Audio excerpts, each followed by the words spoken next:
नमस्कार दोस्तों, आप सभी का स्वागत है हमारे YouTube चैनल भक्ति संगम में। दोस्तों, आज मैं श्री सत्यनारायण भगवान व्रत कथा आपको सुनाने वाला हूँ। एक बात याद रखिएगा दोस्तों, जब तक ये कथा समाप्त नहीं होती है बीच में छोड़कर नहीं जाया जाता है। एक बार वीडियो शुरू होता है तो सत्यनारायण भगवान व्रत कथा जब तक चलती है तब तक श्रवण करना अति आवश्यक है, नहीं तो इसका दुष्प्रभाव पड़ता है, भगवान नाराज हो जाते हैं। इसके लिए आपसे अनुरोध है कि इस कथा को तभी सुने जब आपके पास समय हो। और ये लोक कल्याणकारी श्री सत्यनारायण भगवान व्रत कथा है। चलिए कथा में आगे बढ़ते हैं। ओम गंग गणपतये नमः। शुक्लांबरम धरम विष्णु शशिवर्णम चतुर्भुजम प्रसन्नवदनं ध्यायेत सर्वविघ्नोपशान्तये। शान्ताकारं भुजगशयनं पद्मनाभ्यां सुरेशं विश्वाधारं गगनसदृशं वेगवर्णं शुभांग्यं लक्ष्मीकान्तं कमलनयनं योगविद्यानिगम्यं वन्दे विष्णुभवभयहरं सर्वलोकैकनाथम्। ओम नमो नारायणाय नमः। सत्यनारायण व्रत में पूजन सामग्री क्या क्या लगता है संक्षिप्त में मैं बता देता हूँ। पूजा में केले के पत्ते व फल के अलावा पंचामृत, पंचगव्य, सुपारी, पान, तिल, मूली, रोली, कुमकुम, दुर्वा की आवश्यकता होती है, जिससे भगवान की पूजा होती है। सत्यनारायण की पूजा के लिए दूध, मधु, केला, गंगा जल, तुलसी पत्ता, मेवा मिलाकर पंचामृत तैयार किया जाता है, जो भगवान को अत्यधिक पसंद है। इन्हें प्रसाद के तौर पर फल, मिष्ठान के अलावा आटे को भूनकर उसमें चीनी मिलाकर एक प्रसाद बनता है, जिसे पंजीरी या चूरन कहते हैं। इसी का भोग लगाया जाता है श्री सत्यनारायण भगवान को। चलिए हम अब कथा में आगे बढ़ते हैं। पहला अध्याय। श्री व्यास जी ने कहा, एक समय नमीसारण्य तीर्थ में शौनक आदि सभी ऋषियों तथा मुनियों ने पुराण शास्त्र के वेत्ता श्री सूत जी महाराज से पूछा, महामुने, किस व्रत अथवा तपस्या से मनोवांछित फल प्राप्त होता है? उसे हम सब सुनना चाहते हैं, आप कृपा करके कहें। श्री सूत जी बोले, इसी प्रकार देवर्षि नारद जी के द्वारा भी पूछे जाने पर भगवान कमलापति ने उनसे जैसा कहा था उसे मैं आपको कहता हूँ। आप लोग सावधान होकर सुने। एक समय योगी नारद जी लोगों के कल्याण की कामना से विविध लोकों में भ्रमण करते हुए मृत्युलोक में आए और यहाँ उन्होंने अपने कर्म फल के अनुसार नाना प्रकार की योनियों में उत्पन्न सभी प्राणियों को अनेक प्रकार के क्लेश दुख भोगते हुए देखा तथा किस उपाय से इनके दुखों का सुनिश्चित नाश हो सकता है, ऐसा मन में विचार करके वे विष्णु लोक गए। वहाँ 4 भुजाओं वाले शंख, चक्र, गदा, पद्म तथा वनमाला से विभूषित शुक्लवर्ण भगवान श्री नारायण का दर्शन कर उन देवाधिदेव के स्तुति करने लगे।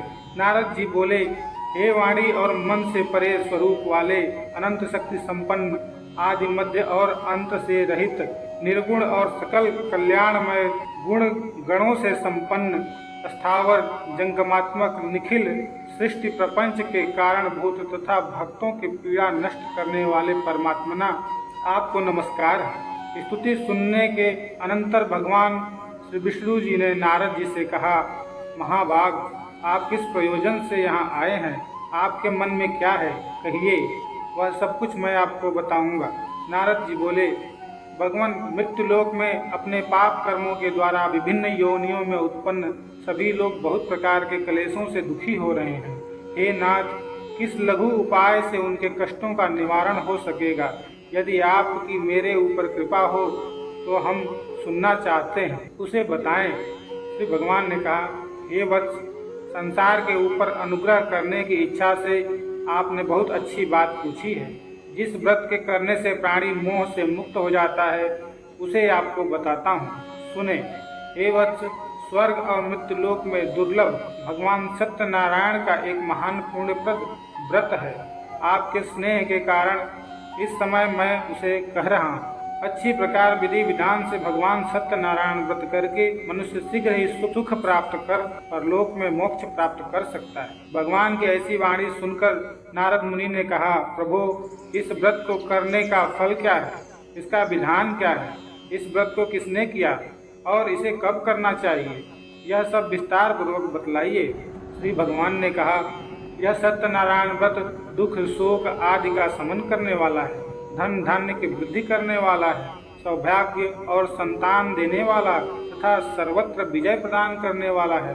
जिस किसी भी दिन भक्ति और श्रद्धा से समन्वित होकर मनुष्य ब्राह्मणों और बंधु बांधवों के साथ धर्म में तत्पर होकर सायंकाल भगवान सत्यनारायण जी की पूजा करे, नैवेद्य के रूप में उत्तम कोटि के भोजनी पदार्थ को सवाया मात्रा में भक्ति पूर्वक अर्पित करना चाहिए।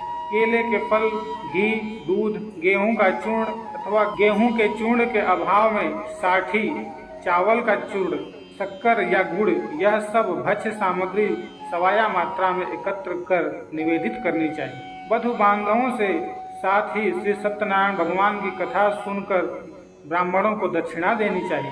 तदंतर बंधु बांधवों के साथ ब्राह्मणों को भोजन कराना चाहिए। भक्ति पूर्वक प्रसाद ग्रहण करके नृत्य, गीत आदि का आयोजन करना चाहिए। तदंतर भगवान सत्यनारायण का स्मरण करते हुए अपने घर जाना चाहिए।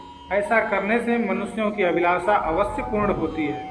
विशेष रूप से कलयुग में पृथ्वी लोक में यह सबसे छोटा सा उपाय है। दूसरा अध्याय। श्री सूत जी बोले, हे द्विजों, अब मैं पुनः पूर्व काल में जिसने इस सत्यनारायण व्रत को किया था उसे भली भांति विस्तार पूर्वक कहूँगा।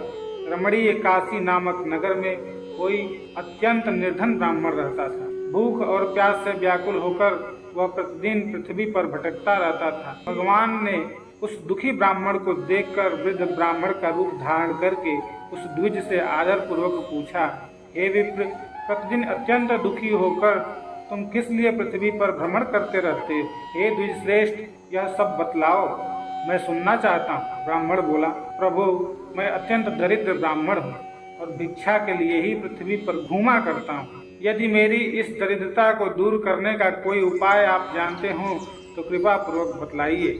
वृद्ध ब्राह्मण बोला, हे ब्राह्मण देव, सत्यनारायण भगवान विष्णु अभिष्ट फल को देने वाले हैं।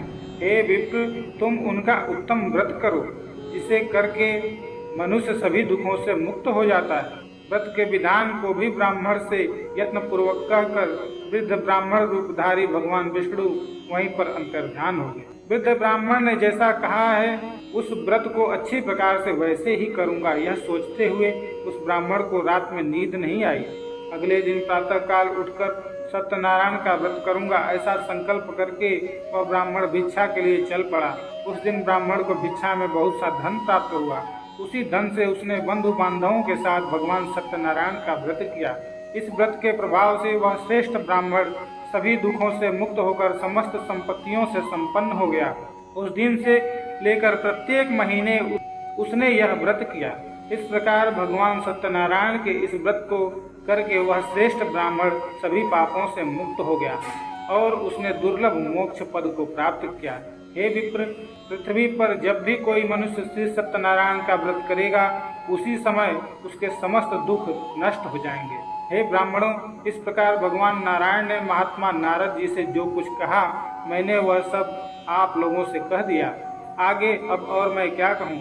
हे मुने, इस पृथ्वी पर उस ब्राह्मण से सुने हुए इस व्रत को किसने किया हम वह सुनना चाहते हैं। उस व्रत पर हमारी श्रद्धा हो रही है। श्री सूत जी बोले, मुनियों, पृथ्वी पर जिसने यह व्रत किया उसे आप लोग सुने। एक बार वह द्विज श्रेष्ठ अपनी धन संपत्ति के अनुसार बंधु बांधवों तथा परिवारजनों के साथ व्रत करने के लिए उद्यत हुआ। इसी बीच एक लकड़हारा वहां आया और लकड़ी बाहर रखकर उस ब्राह्मण के घर गया। प्यास से व्याकुल वह उस ब्राह्मण को व्रत करता हुआ देखा तो वो प्रणाम करके उनसे बोला, प्रभु, आप यह क्या कर रहे हैं? इसके करने से किस फल की प्राप्ति होती है? विस्तार पूर्वक मुझसे कहिए। विप्र ने कहा, यह सत्यनारायण का व्रत है जो सभी मनोरथ को प्रदान करने वाला है। उसी के प्रभाव से मुझे यह सब महान धन धान्य आदि प्राप्त हुआ है।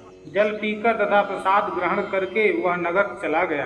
सत्यनारायण देव के लिए मन में ऐसा सोचने लगा कि आज लकड़ी बेचने से जो धन प्राप्त होगा उसी धन से भगवान सत्यनारायण का श्रेष्ठ व्रत करूंगा। इस प्रकार मन में चिंतन करता हुआ लकड़ी को मस्तक पर रखकर उस सुंदर नगर में गया जहां धन संपन्न लोग रहते थे।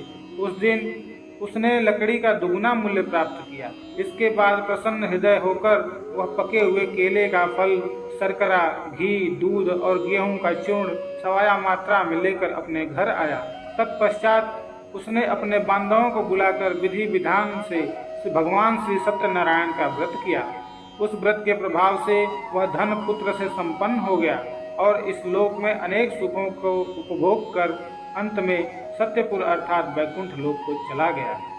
तीसरा अध्याय। सूत जी बोले, हे श्रेष्ठ मुनियों, अब आगे की कथा करता हूँ, सुनो। पहले समय में उल्का मुख नाम का एक बुद्धिमान राजा रहता था। वह सत्यवक्ता और जितेंद्रिय था। प्रतिदिन देव स्थानों पर जाता तथा गरीबों को धन देकर उनके कष्ट दूर करता था। उसकी पत्नी कमल के समान मुख वाली और सती साध्वी थी।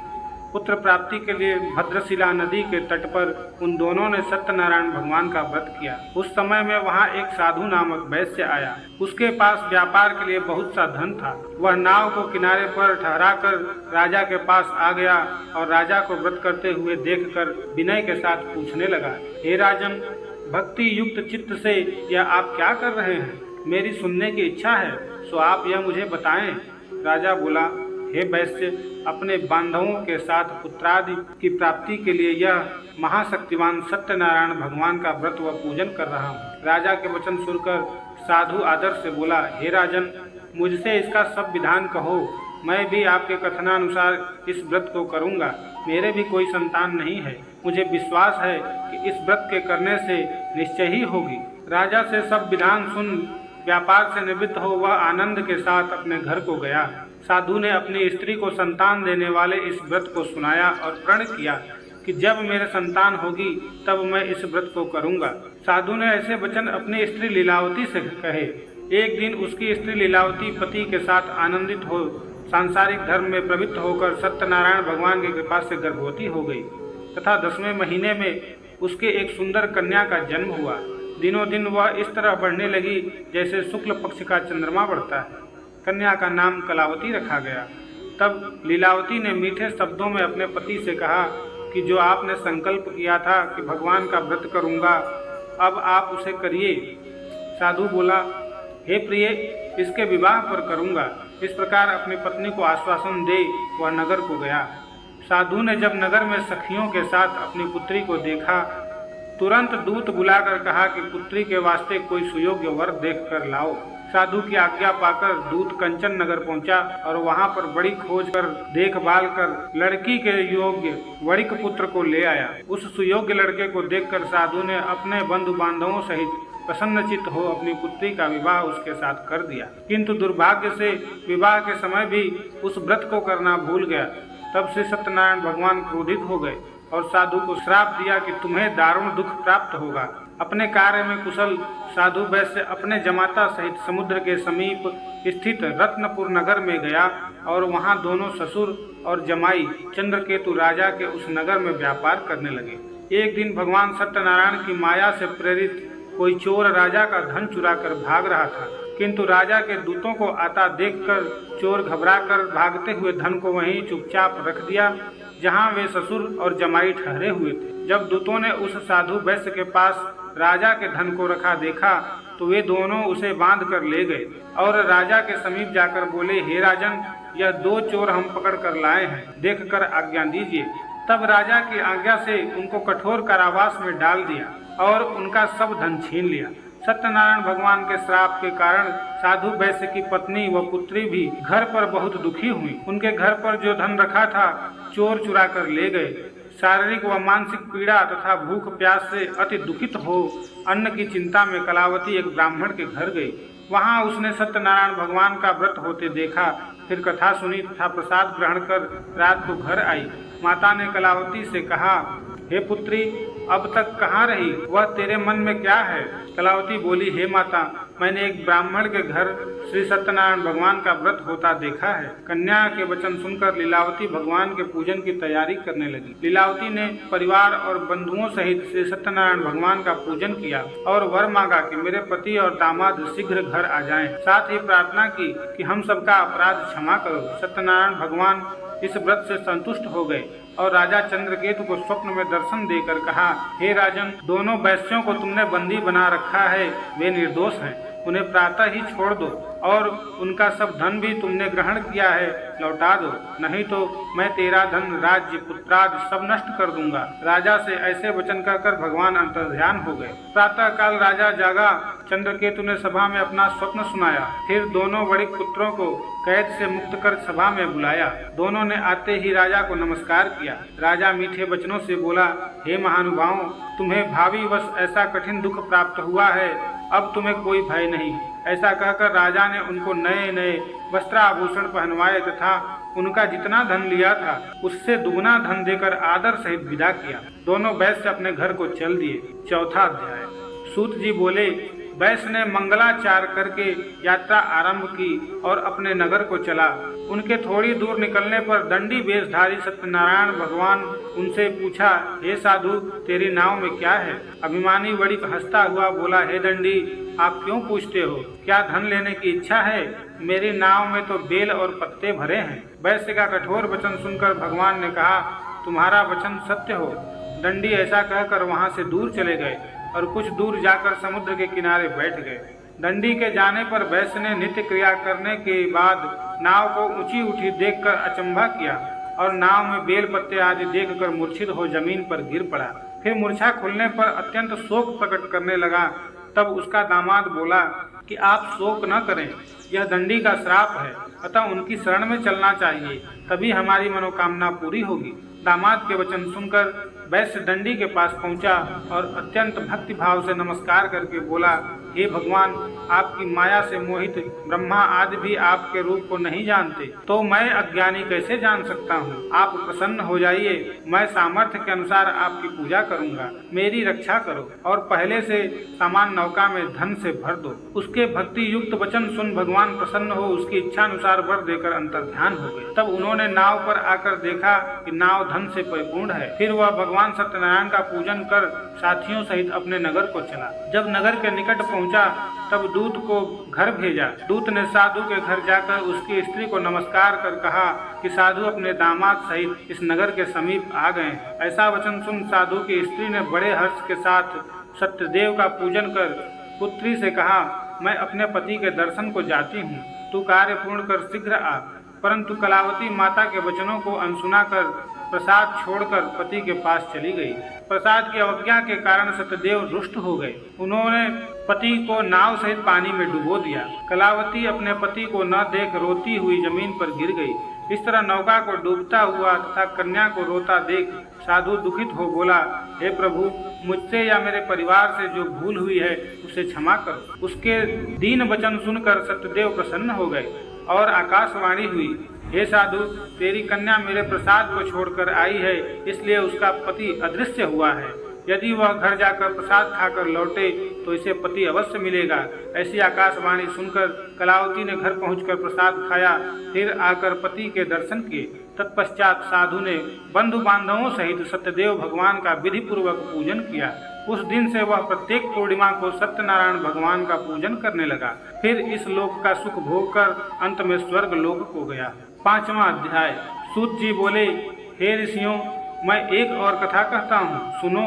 प्रजा पालन में लीन तुंग ध्वज नाम का एक राजा था। उसने भी भगवान का प्रसाद त्याग कर बहुत दुख पाया। एक समय वन में जाकर वन्य पशुओं को मारकर बड़ के पेड़ के नीचे आया।